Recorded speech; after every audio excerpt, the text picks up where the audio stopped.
this one non-human friend, we got into the discussion of goals, and he said, excuse me, I said, it's not true. Yeah, I don't know whether it's a he or a she, so I developed a term, he, she. So he, she said, well, perhaps our goals are different. And I in turn said, well, I wouldn't think so. And he says, well, he, she says, well, what is your goal? And I, thinking to be very noble and very spiritual, I said, well, my goals are dedicated to serving humankind. That's what I want to do.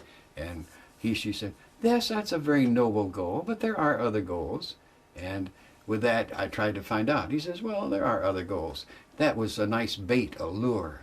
And that got me curious and say, well, what other goals would there be? I thought that was a very noble goal. And this great enlightenment came to me months later, years, who can tell, that there was another goal. And that goal is the one I was just perceiving, to go home. And I thought, what a wonderful idea it would be to go home. And to be the local boy who made good and goes back to his hometown with all the medals on his chest and his pockets full of gold and all these bags of tricks, and go down the main street of the town, and everybody will say, oh, here he is, our hero's back. All this, typical go home type of thing. And so I had been home twice and had to be dragged back, kicking and screaming, as it were, from going home, because that was not what I was supposed to do. So I knew what home was and symbolized to me. And so I knew the goal was to go home. I knew what home was like, where I came from. And so my great, great joy was to prepare, to build, to go home. Oh, this is great, wonderful. I had a goal, and for years I had that goal of going home, gathering all this, everything I could gather that would be useful, to have fun and teach people, do all sorts of things at home. As a result, I in turn thought, well, for a long time, and this was, maybe 5 or 6 years ago, something like that, I got into the pattern of saying, well, and I asked this non-physical he-she friend, I said, and he was saying that was also a nice new goal. He always was very agreeable. That was a nice goal too. That's different from serving humankind. Go home. So I got into that, and then I asked him, because I didn't know how to do it very well. So he taught me. He says, I'll show you how you can go home for a visit. I just wanted to get a little visit, to stimulate me more, saying, oh, what a wonderful thing it would be to go home. And so I wanted to get a taste of home again. And I knew what it was like. So he showed me how to do this, and I learned what I call the quick switch method, get from here to there. And it sounds weird, but it's as if one were to stretch a rubber band like that over to here, and then you let go of here, and you're there. Click, like that. And I call it the quick switch method of getting somewhere.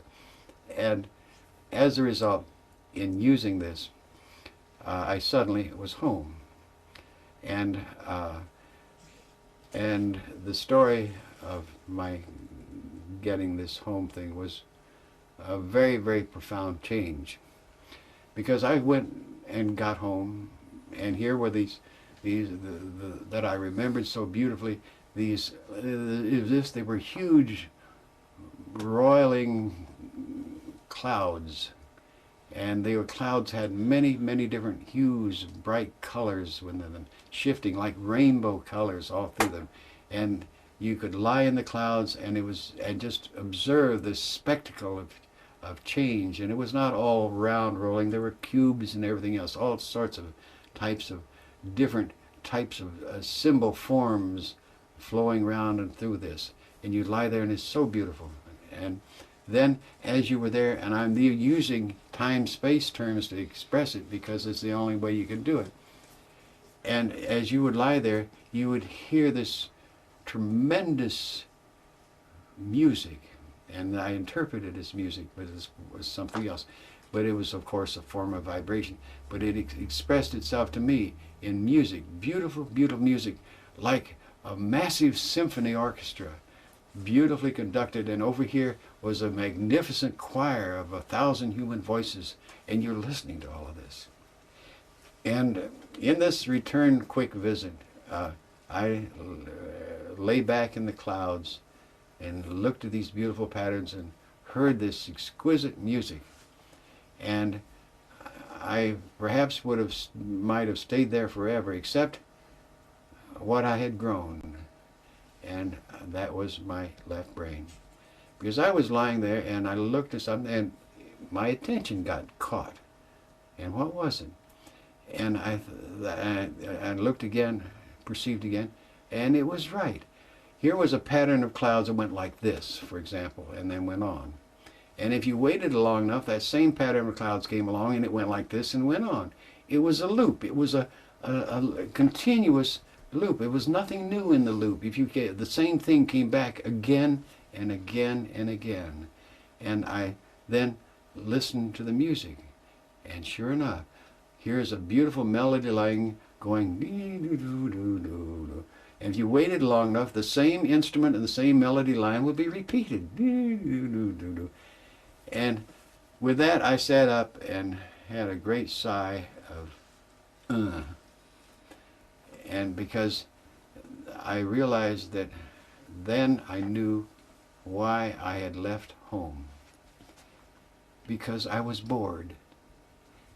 There was nothing new to learn there. I was curious. And I was bored with watching the clouds do the same thing forever and listening to the music do the same thing forever, and I didn't want to stay there any longer. And that's why I left home. And so one final thing, I realized that I was as if I had outgrown the glove and couldn't fit there anymore. And to be sure of this, because it was an overwhelming sadness after having devoted years of anticipation to going home, I went back and down in, and here's what I call curls, which are children playing games. And I had all these new games that I had learned being human and tried to teach them. And they says, we don't want your games. We got our own games. We don't want. I said, here's some new ones. We don't want new games.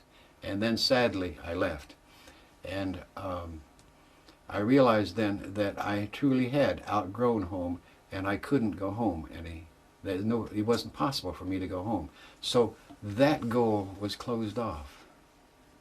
And so I suffered quite a bit of depression from the fact that that goal was closed off to me. And to go back and serve humankind was nothing. I couldn't go back to do that. So that left a big vacuum. And I could go on and tell you much about that vacuum, but I did find another answer, obviously, after quite a long pattern.